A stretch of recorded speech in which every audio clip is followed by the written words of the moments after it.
Episode 10: How You Didn't See What You Were Seeing. Rationalization, Suppression, and Repression in Real Time.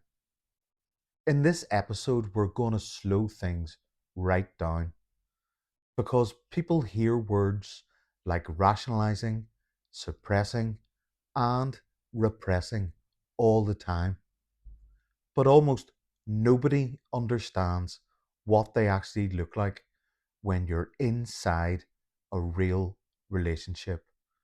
So I'm going to use myself as the example, not in theory, in lived reality. This happened while I was living in my own place. My children were coming to stay with me 2 nights a week. This was after court battles, custody stress, endless dysregulation for all of which she was involved in, pretended to support me through, and then emotionally abandoned me during. One night, she went out on a Christmas do. Around 3:30 in the morning, she arrived at my place unannounced, very drunk, stinking of smoke. She didn't smoke, but she smelled strongly of it. She kissed me, and I could taste smoke on her. I didn't want her there. I had my children. I hadn't invited her. I didn't want a drunk partner arriving in the middle of the night. But I let her stay. That right there is already something. But keep listening. While she was still there, she told me something that should have mattered.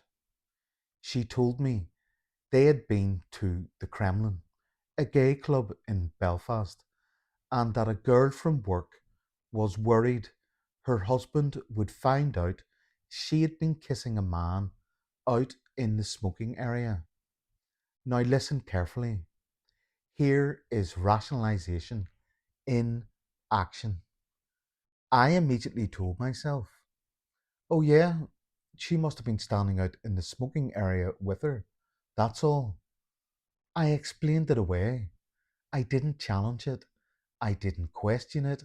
I didn't let it land. I made it safe. That's rationalization. I wasn't lying to myself.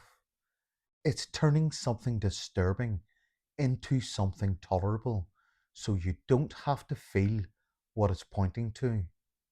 Then comes suppression. I didn't think about it again. I didn't go back to it. I didn't examine it. I didn't let it unfold. It went straight into the background. That's suppression. Not forgetting, but pushing it down because it's inconvenient to the bond. But here's where it gets interesting.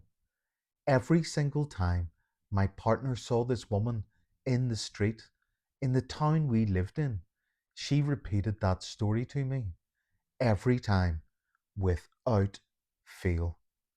And every time I rationalized it. Oh, she must really dislike that person. She must find her irritating. She must just be awkward around her. I never once asked why the story had to be repeated.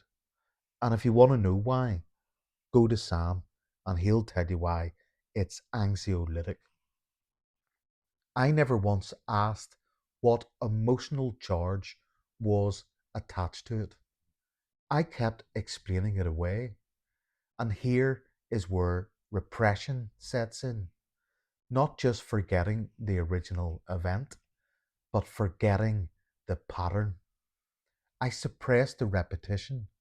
Then I repressed the significance. I didn't register. She tells me this every time she sees her. I didn't let myself feel this is charged. I didn't connect. This isn't random. That is repression. Not pushing something down, but losing access to its meaning. And this is how the fog forms. Because while you're rationalizing in the moment, suppressing the disturbance and repressing the pattern, the narcissistic structure is doing the very opposite. They are projecting, they are externalizing, they are leaking truth sideways through speech. So the relationship happens in the space between their projection and your repression. That's the confusion field. That's why nothing ever feels solid in conversations, because you are constantly explaining things away that are trying to tell you something, and you are doing it because you are attached, because the object is idealized, because hope has become narcotic, because you don't want to lose the relationship, so you don't see the pattern. Not because it isn't there, but because seeing it would destroy the fantasy. And later, when the collapse truly comes, all of this comes back.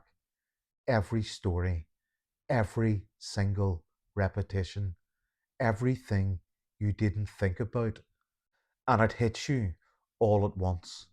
That's why it feels borderline. That's why it feels psychotic, because it's not new. It's everything you didn't let yourself know. This is why episode 10 matters, because healing doesn't begin when you stop thinking about them. It begins when you start seeing what you were actively not seeing. That's the doorway back to reality. Peace out. Loads of love.